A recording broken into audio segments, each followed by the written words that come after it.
Hello అండి, మన recipe అండి సాంబార్ అండి. దానికి కావాల్సిన పదార్థాలు చూద్దామండి. Welcome to Bhagyalakshmi kitchen. ఏమండి, మన ఛానల్ని తప్పకుండా సబ్స్క్రైబ్ చేయండి ప్లీజ్. ఏమండి, కందిపప్పు అండి 1/2 kg అండి. శుభ్రంగా కడిగి ఒక 1 అవర్ పాటు నానబెట్టినండి. ఉడుకుతుంది కూడా అండి. చూడండి, 4 టమాటాలు అండి, 4 మిర్చీలు అండి, 2 క్యారెట్, 2 వంకాయ, 50 గ్రాముల చింతపండు అండి, ఒక ఎల్లిగడ్డ అండి.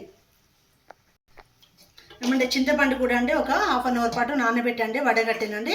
ఇది చింతపండు రసం అండి. చూడండి ఏమంటే, చూడండి మన కందిపప్పు అండి ఇట్లా మెత్తగా ఉడికిందండి. ఇట్లా చూసుకోవాలండి ఎంత ఉడికింది అనేది.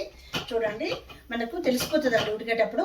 మనం ఉడకలేదు అంటే కొన్ని వాటర్ కూడా పోసుకోవచ్చు అండి, మళ్ళీ ఉడుకుతుందండి. దీన్ని ఇట్లా మెత్తగా తయారు చేసుకోవాలండి. ఏమండి, మన కందిపప్పు ఉడికే ముందండి చిటికెడంతా పసుపు వేయాలండి. చూడండి, బాగా ఉడుకుతుంది, కలర్ కూడా బాగా వస్తుందండి.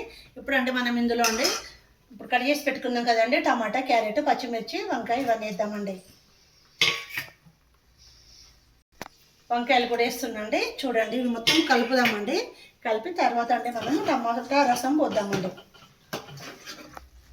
ఏమండి, చింతపండు రసం పోస్తుందండి. చూడండి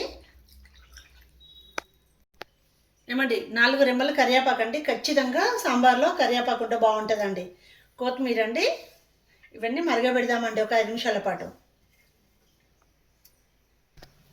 ఏమండి, 2 టేబుల్ స్పూన్లు సాల్ట్ వేస్తున్నాండి. తర్వాత మిగతాది టేస్ట్ చూసినాక వేసుకుందామండి. ఏమండి, మొత్తం కలిపండి. స్లిమ్లో పెడదామండి, మరగబెడదాము. స్లిమ్లో పెడితే కింద పోకుండా ఉంటుందండి. ఏమంటే, చూడండి మన సాంబార్ మరుగుతుందండి. చూడండి, ఒక 5 నిమిషాలు మరిగిస్తే బాగుంటుందండి, మంచి టేస్ట్ వస్తుందండి. ఏమండి, సాంబార్ పౌడర్ వేస్తున్నాండి, మంచి టేస్ట్ వస్తుందండి. ఒక టేబుల్ స్పూన్ వేస్తున్నాండి, ఇంకా కొంచెం వేద్దామండి. బాగా వస్తుందండి, మంచి టేస్ట్ ఉంటుందండి. చూడండి, ఇది కూడా అండి ఒక 2 నిమిషాల పాటు మరగబెడదామండి. ఏమండి, సాల్ట్ కూడా బాగుందండి, టేస్ట్ చూస్తుందండి. చూడండి ఎంత బాగా వస్తుందండి. మొత్తం మరిగినాయండి అన్నీ. చాలా మొత్తం అండి అంత వీటికున్న రసం అంతా మన సాంబార్లో దిగిందండి. చాలా బాగుందండి.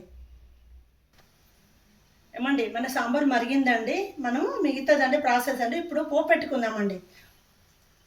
ఏమండి, మన ఆయిల్ వేడెక్కిందండి. ఇందులో ఉల్లిగడ్డ వేస్తుందండి, సన్నం తరిగిందండి, ఒకటి చిన్నదండి.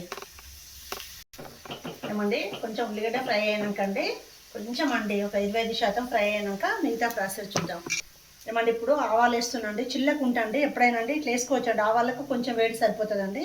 జీలకర్ర వేస్తున్నాండి. ఏమండి, ఎండుమిర్చి అండి ఒక 3 అండి.